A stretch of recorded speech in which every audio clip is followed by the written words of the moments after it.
ইতিহাসের পাতায় এমন অসংখ্য উদাহরণ রয়েছে যেখানে প্রতাপশালী সাম্রাজ্যগুলো নিজেদের শক্তির দম্ভে অন্ধ হয়ে একসময় হিতাহিত জ্ঞান হারায় এবং সময়ের বিবর্তনে সেই অতি অহংকারী তাদের পতনের কারণ হয়ে দাঁড়ায়। এক সময়ের অপরাজেয় শক্তি নিজের দম্ভের ভার সইতে না পেরে ক্রমশ দুর্বল হয় এবং শেষ পর্যন্ত মহাকালের গর্ভে বিলীন হয়ে যায়। ইতিহাসের অমোঘ নিয়মেই বর্তমানের অপরাজেয় শক্তি যুক্তরাষ্ট্রও কি একই পতনের পথে এগিয়ে চলেছে?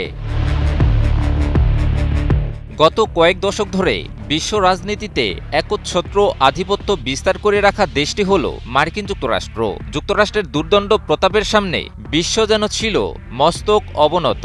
ভিয়েতনাম থেকে শুরু করে ইরাক, লিবিয়া কিংবা আফগানিস্তান সবখানেই যুক্তরাষ্ট্র তার রণমত্ততার ছাপ রেখেছে, যা বিশ্ববাসী দেখেছে স্তম্ভিত হয়ে। কেবল যুদ্ধবিগ্রহই নয়, বিভিন্ন দেশের অভ্যন্তরীণ রাজনীতিতে নির্লজ্জ হস্তক্ষেপ, সরকার পরিবর্তন কিংবা বিশৃঙ্খলা সৃষ্টির নেপথ্যেও বারবার উঠে এসেছে তাদের নাম। শক্তির এই সীমাহীন দম্ভ কি তবে মার্কিন সাম্রাজ্যকেও ইতিহাসের সেই পুরনো পরিণতির দিকে ঠেলে দিচ্ছে? বিশ্বজুড়ে আজ একটি গুঞ্জন সমুচ্চারে ধ্বনিত হচ্ছে, আর তা হল মধ্যপ্রাচ্যের রণক্ষেত্রে অপরাজেয় হিসেবে পরিচিত যুক্তরাষ্ট্রের দম্ভ যেন পারস্যের ধুলাবালির সাথে মিশে একাকার হয়ে গেছে। সাম্প্রতিক 40 দিনের রক্তক্ষয়ী সংঘর্ষে ইরানকে পর্যুদস্ত করা তো দূরের কথা, বরং মার্কিন বাহিনী নিজেরাই কুপকাত হয়েছে লজ্জাজনকভাবে। পারস্যের আকাশে যে বিজয়ের আভা ছড়িয়ে পড়েছে, তার বিপরীতে যুক্তরাষ্ট্রের প্রতিটি পদক্ষেপ যেন কেবলই পিছু হটার করুণ আর্তনাদ। কোনো কার্যকর সমাধান না পেয়ে পরাশক্তিটি এখন কেবলই যুদ্ধের চোরাবালি থেকে বেরিয়ে আসার পথ খুঁজছে।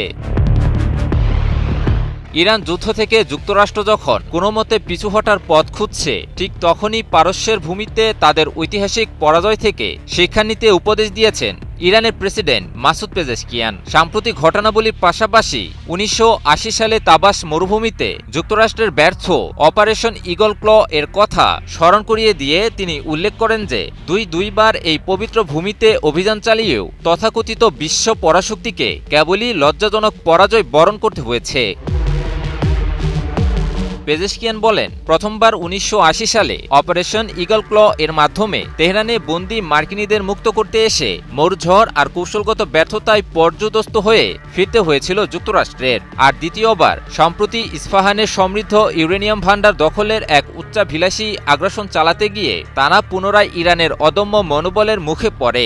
মার্কিন আভিজাত্যের প্রতীক ডেল্টা ফোর্সের এই পরাজয় প্রমাণ করে যে কেবল প্রযুক্তির শ্রেষ্ঠত্ব দিয়ে একটি জাতির আত্মমর্যাদাকে কেনা সম্ভব নয়।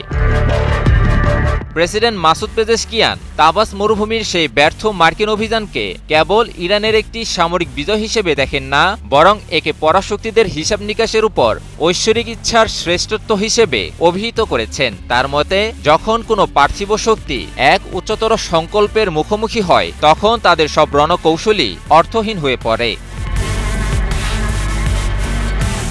ইমন আলী, নিউজ 24।